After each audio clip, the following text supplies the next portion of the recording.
Assalamualaikum warahmatullahi wabarakatuh. Perkenalkan, nama saya Nur Suci dengan nomor induk mahasiswa 091058022314. Program Studi Pendidikan Bahasa Indonesia, Fakultas Keguruan dan Ilmu Pendidikan.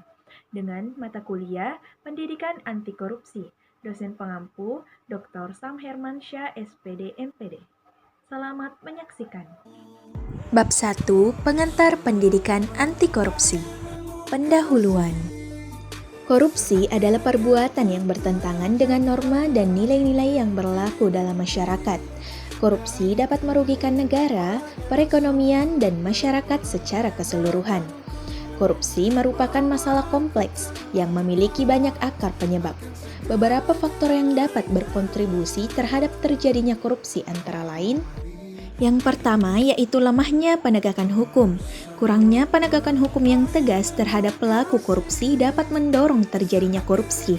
Yang kedua yaitu kurangnya transparansi dan akuntabilitas.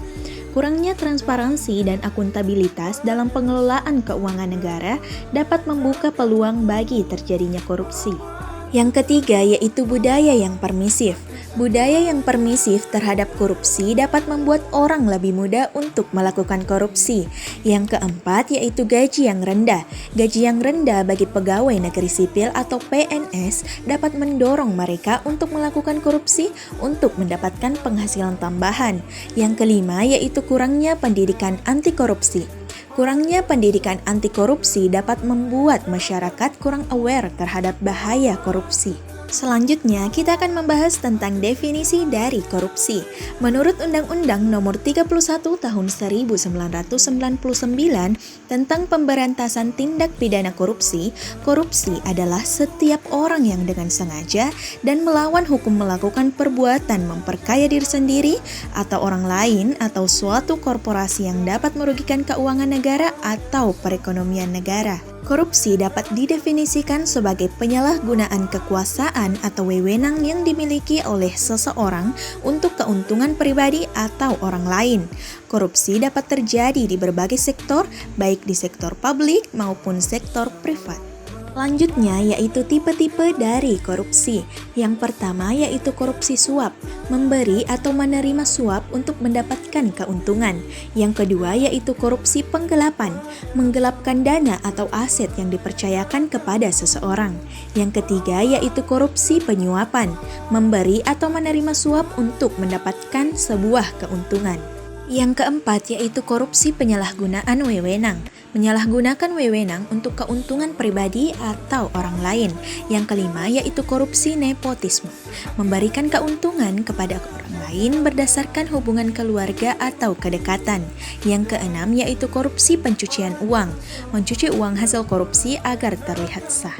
Setelah membahas tentang tipe-tipe dari korupsi, selanjutnya kita akan membahas tentang pengukuran korupsi.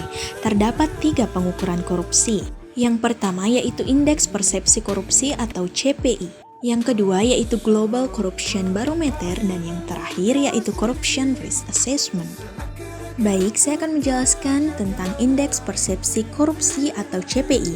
Dibuat oleh Transparency International atau TI, tujuannya yaitu mengukur tingkat persepsi korupsi di sektor publik di suatu negara.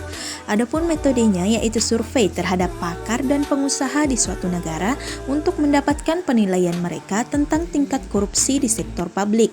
Adapun skalanya yaitu 0 sangat korup hingga 100 sangat bersih. Adapun kekurangannya yaitu hanya mengukur persepsi, tidak mencerminkan realitas korupsi secara objektif.